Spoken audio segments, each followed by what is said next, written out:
آپ کے علم میں ہوگا کہ اس وقت دنیا کی کل آبادی سمجھی جاتی ہے 6 ارب یعنی 600 کروڑ. اس میں کم سے کم 120 کروڑ مسلمان ہیں امت مسلمہ.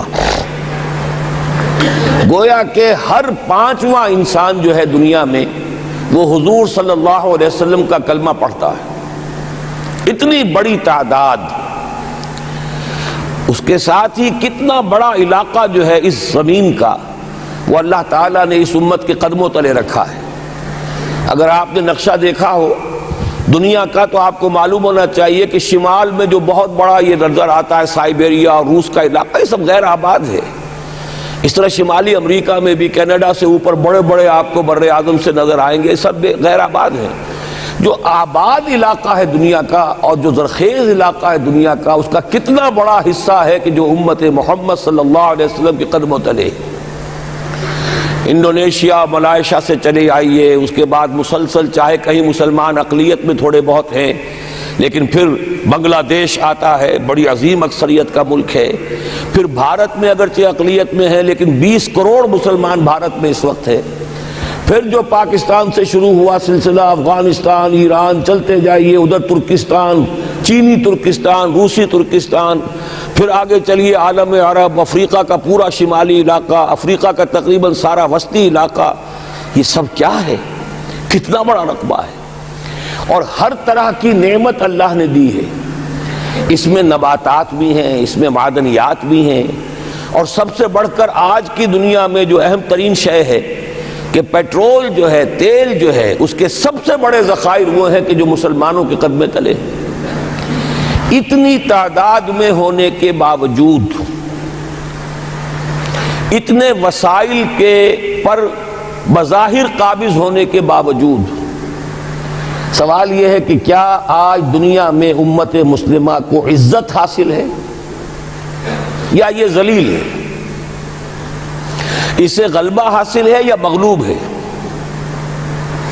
اسے کوئی دنیا میں وقار حاصل ہے یا یہ بالکل بے وقار ہو کر رہ گئی؟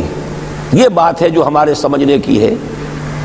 آج کیوں ذلیل کہ کل تک نہ تھی پسند گستاخی فرشتہ ہماری جناب میں.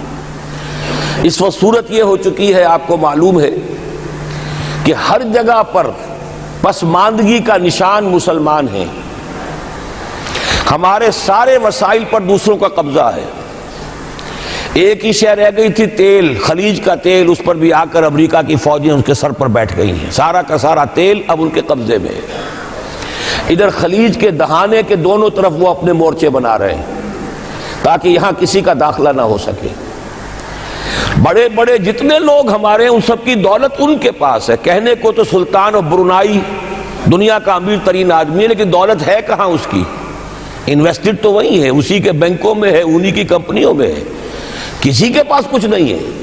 سعودی عرب کے کوئی ڈالرز ہیں تو کہاں ہیں؟ جیسے شہنشاہ ایران کا جو اثاثہ تھا، سرمایہ تھا، جو سارا کا سارا انہوں نے جو ہے وہ فریز کر لیا. تو یہ دولت تو ساری وہی ہے. کہنے کو ہے کہ آپ کے اکاؤنٹ میں اتنا روپیہ ہے، لیکن سوال یہ کہ وہ اکاؤنٹ فی الواقع کس کے قبضے میں ہے؟ پھر آپ کو معلوم ہے کس طریقے سے مسلمانوں کے ساتھ سلوک ہو رہا ہے. ہر جگہ پر جہاں چاہیں، جس طرح چاہیں انہیں ستا لیں. اور ان میں بھی سب سے بڑھ کر جو بات میں آپ سے کہوں گا، آج دنیا میں جتنے بڑے پیمانے پر محمد عربی صلی اللہ علیہ وسلم کی توہین و تذلیل ہوئی ہے، پوری انسانی تاریخ میں نہیں ہوئی. رشدی نے کتاب لکھی، بدترین حملے کیے. کیا رنگیلا رسول کتاب تھی جو لکھی تھی کسی ہندو نے، جس کو کہ ایک مسلمان نے پھر خنجر گھونپ کر اور ہلاک کر دیا تھا. وہ تو کچھ بھی نہیں تھی. اس کتاب کو رنگیلا رسول کو 100 سے ضرب دیجئے تو یہ کتاب بنتی ہے، سیٹنک ورسز. اور وہ ملینز نہیں بلینز کی تعداد میں شائع ہوئی. اس کے خلاف احتجاج اگر کسی نے کیا ہے تو ان کے اوپر جوتے پڑے ہیں، ان پر ڈنڈے پڑے ہیں. پوری مغربی دنیا اس کے پیچھے آ گئی ہے، سپورٹ کیا ہے. لے دے کے ایک ملک نکلا ایران، اس نے کم سے کم یہ کہ اس کے قتل کا فتویٰ تو دیا، لیکن کیا کرے، قتل کرنے کی تو نوبت نہیں آئی. پورا عالم عیسائیت اس کی پشت پناہ ہے، اس کی مدد کر رہا ہے. یہ اتنی بڑی توہین محمد رسول اللہ صلی اللہ علیہ وسلم کی اور آپ کی ازواج مطہرات کی اور یہ بظاہر ایک ایسے شخص کے ہاتھوں جس کا نام مسلمانوں کا سا ہے، اس کا اتنا بڑے پیمانے پر ہونا، اور پھر یہ کہ مسلمان 120 کروڑ ہونے کے باوجود کچھ نہیں کر سکتے۔ میں وہ چیزیں نہیں گنوانا چاہتا کہ 15 لاکھ جو ہیں وہ ہمارے افغان بھائی جو ہیں انہوں نے جانیں دیں، فائدہ کس کو پہنچا؟ تاحال امریکہ کو، کہ اس کی جو مد مقابل قوت تھی USSR وہ ختم ہو گئی۔ اسی طریقے سے جو کچھ کشمیر میں ہو رہا ہے، ہماری بے ہمیتی، بے غیرتی کا عالم یہ ہے، ہم کچھ اندر خانے تھوڑی بہت کو مدد کر کے سمجھتے ہیں کہ ہم نے فرض ادا کر دیا، جبکہ فرض تو یہ ہونا چاہیے تھا کہ ہم براہ راست اعلان کرتے اور انڈیا کو الٹیمیٹم دیتے کہ سٹاپ دس بزنس، یا یہ کہ پھر ہم سے جنگ ہے۔ جنگ کا نتیجہ تو پھر اللہ جس کو چاہے دے گا، اگر انسان اللہ تعالیٰ پر اعتماد رکھتا ہو، توکل رکھتا ہو، اپنے موقف کی حقانیت پر بھی اسے یقین ہو، تو کم من فیۃ قلیلۃ غلبت فیۃ کثیرۃ، تاریخ میں ہمیشہ ہوتا آیا ہے کہ چھوٹی قوتیں جو ہیں ان کو غلبہ اللہ نے عطا کیا ہے بڑی قوتوں پر، لیکن بے غیرتی کا عالم یہ ہے، بے حمیتی کا عالم یہ ہے۔ زبانی کلامی ہم سے بڑا ہمدرد کوئی نہیں مسلمانان کشمیر کا، جس لیڈر کو دیکھو بڑھ چڑھ کر بیان دے گا، لیکن عملاً ہم کیا کر رہے ہیں؟ یہ ساری صورتحال جو میں نے آپ کو بتائی ہے، ویسے تو اب یہ کہ اگر اس میں ایک خاکہ سا میں نے آپ کے سامنے رکھا ہے، اس میں رنگ بھروں تو ظاہر ہے کہ یہ پورا گھنٹہ اسی میں لگ جائے گا، لیکن جو اس کا اصل لب لباب ہے وہ یہ ہے کہ ہم اپنی جگہ بڑے خوش ہیں کہ ہم امت مرحوم ہیں، ہم تو امت محمد ہیں صلی اللہ علیہ وسلم، ہم تو اللہ کے پیارے ہیں، ہم اللہ کے لاڈلے ہیں، ہمیں اللہ کی شفاعت، ہمیں اللہ کے رسول کی شفاعت بھی ملے گی، جنت تو گویا کہ ہمارا پیدائشی مقام ہے۔ یہ سارے جو بھی ہمارے ذہنوں کے اندر ہیں خیالات، اور یہ جو ہمارے من گھڑت عقائد ہیں، آپ سوچئے کہ جب ہم جو آبجیکٹیو کنڈیشنز ہیں، گیون کنڈیشنز ہیں، جو سامنے کے حالات ہیں، ان سے جب تقابل کرتے تو معاملہ بہت مختلف ہے۔ یہ کیوں ہے؟ اصل میں سوال جب تک آپ اپنے سامنے نہیں رکھیں گے، اس کا جواب جو ہے اب اس پر غور کیجئے، کیوں ہے؟ کیا اللہ تعالیٰ کو محمد الرسول اللہ کی عزت و حرمت پیاری نہیں ہے؟ کیا محمد الرسول اللہ اللہ کے پیارے نہیں ہیں؟ حبیب رب العالمین نہیں ہے؟ کیا اللہ تعالیٰ کو کفار سے زیادہ محبت ہے؟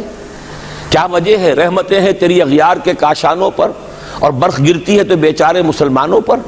سائنس میں وہ آگے ہیں، مالیات پر ان کا شکنجہ کسا ہوا ہے پوری دنیا پر، تہذیب ان کی ہے، تمدن ان کا ہے، ہم تو ان کے کیمپ فالوورز ہیں، نقش قدم پر چل رہے ہیں، ہم تو ان کی صرف یہ کہ نقالی کر رہے ہیں۔ تو سوچئے وجہ کیا ہے؟ کیا اللہ کو کفر زیادہ پسند ہے اسلام سے؟ کیا اللہ کو محمد الرسول اللہ صلی اللہ علیہ وسلم کی عزت و حرمت کا کوئی خیال نہیں؟ سوچنے کی بات ہے۔ ظاہر بات ہے کہ ان سوالات کا جواب تو ہاں میں آپ نہیں دے سکتے، یقیناً ایسا نہیں ہے۔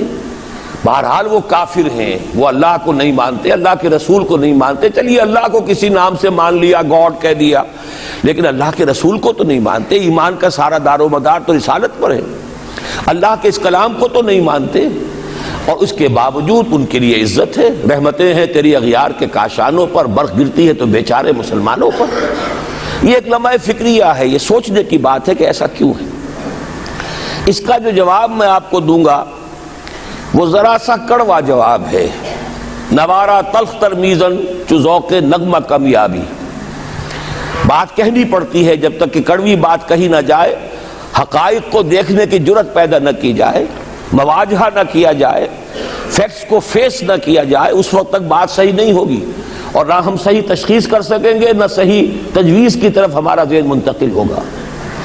میں بہت سخت بات کہہ رہا ہوں، آج آسمان کے نیچے اس زمین پر عذاب الہی میں گرفتار امت مسلمہ ہے۔